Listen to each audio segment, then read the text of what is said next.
Hi friends, myself Sanjay Patil, and today we are going to see basics of electronic components. That means uh, capacitor, resistor, then diode, transistor. These are the essential components for making circuits in mechatronics. So we are going to see basics of these components, how these component works. So contents of this presentation is diode basic, then how diode operates, then function of diode, then basics of transistor, then types of transistor, various types, and how to bias transistor, biasing of transistor. Now let's see diode, that is a basic component of a electric circuit. A diode is a electric device that permits the flow of current only in one direction and restrict the flow in opposite direction. A diode is made of semiconductor material which has two terminals or electrodes, that is diode, that act like on-off switch. Now we have seen semiconductor material silicon, so p-type material, n-type material. So diode is a combination of p and n-type material, and it has two terminals. When the diode is on, it acts as a short circuit and passes all the current. So when it is on, it passes all the current through the circuit, and when it is off, obviously it behaves like a open circuit and passes no current, so it will not permit to flow the current through the circuit. When a diode is positioned in a simple battery lamp circuit, then the diode will either permit or stop flow of current through the lamp. All these depend upon the polarization of the volts applied. So what is meant by polarization, we are going to see in next slide. So this is the diode, you can see here, and these are the two terminals, anode which will act as plus and cathode which will be act as minus, and you can see this ring. So how to recognize what is anode and what is cathode of the diode? So you can see this ring here, so that will be cathode, and this end is anode. So when anode conducts, or when it allows current to flow through anode to cathode, when voltage at anode is greater than voltage at cathode, right? So if opposite condition, that means voltage at cathode is greater than voltage at anode, then it will not allow to flow the current. So in order to flow the current through the diode, there must be voltage at anode should be greater than voltage at cathode, then and then it will allow to pass the current. Okay, so this is shown by the this direction of arrow. So now diode is forward bias when voltage at anode is greater than voltage at cathode.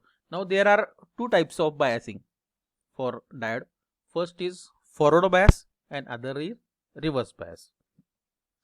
So forward bias is said when we apply positive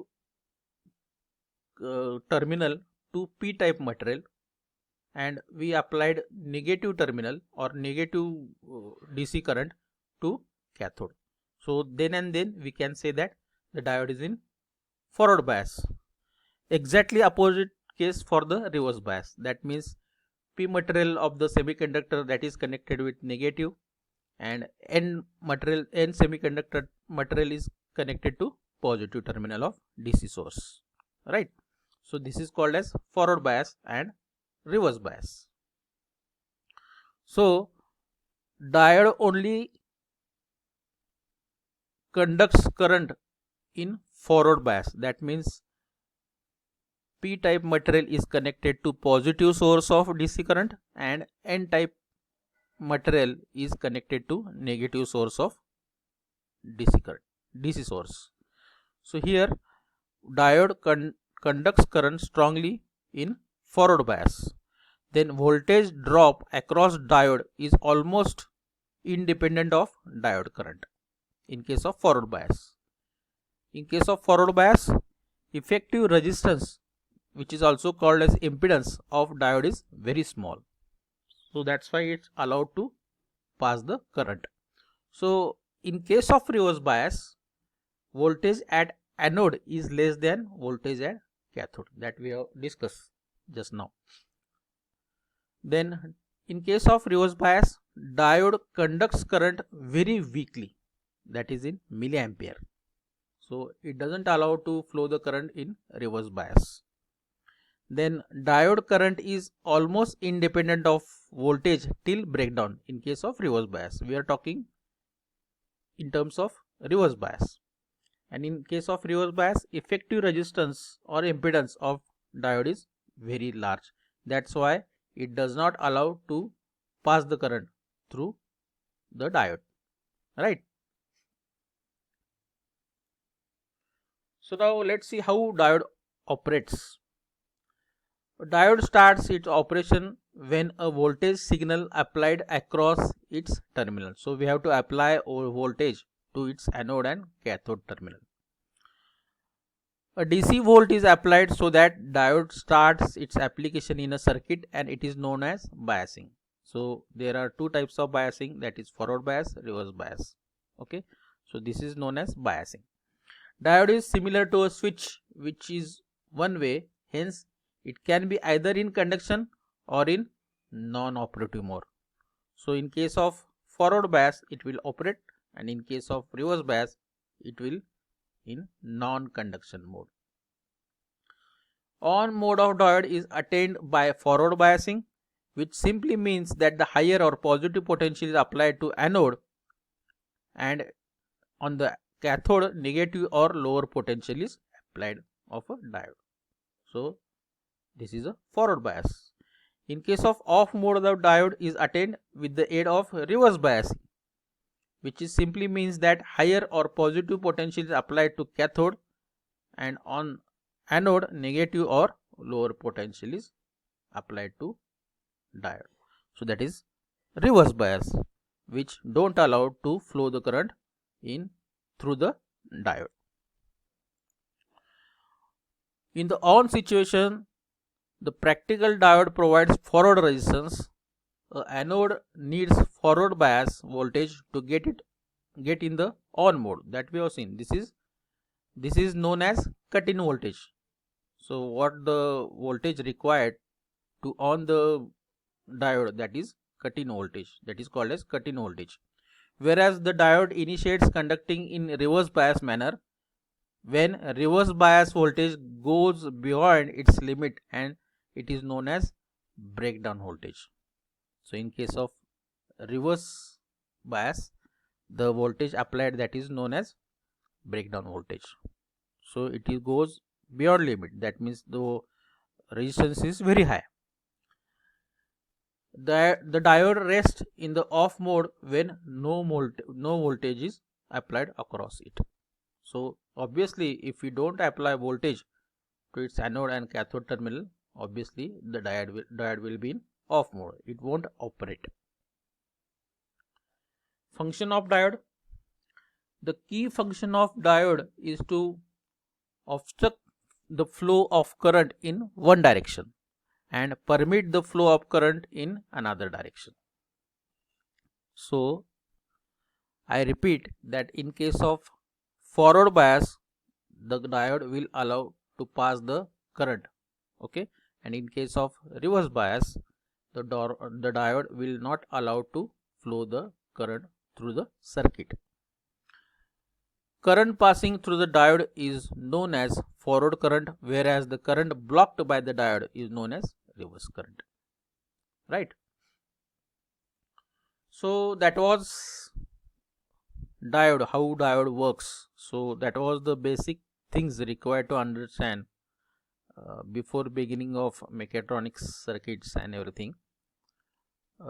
Next component which is used in electronic circuit is transistor. So the transistor is also a semiconductor device that can function as a signal amplifier or as a solid state switch. So basically transistor is a semiconductor, but that can be used as a signal amplifier and it can also be used as switch. So it has two applications in a electronic circuit. Now transistor, which is also called as triode, it has three terminals, active device made from different semiconductor materials that can act as either an insulator or conductor by application of small signal voltage. So the difference between diode and triode is transistor has three terminals, diode has two terminals. The transistor's ability to change between these two states enables it to have two basic functions, switching or amplifier, that we have seen in the very first line. So transistor has two basic functions, switching or amplification, signal amplification.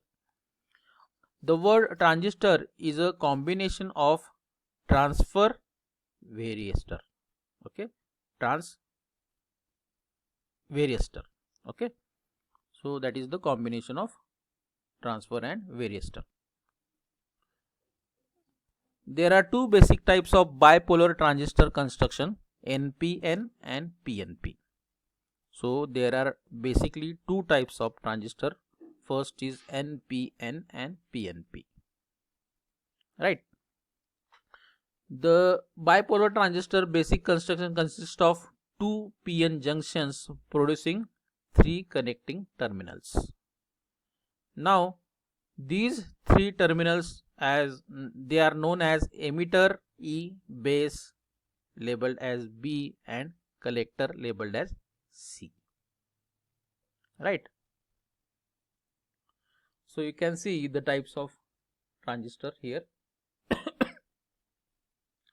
Here you can see we have discussed that there are two types of transistor, NPN transistor and PNP transistor.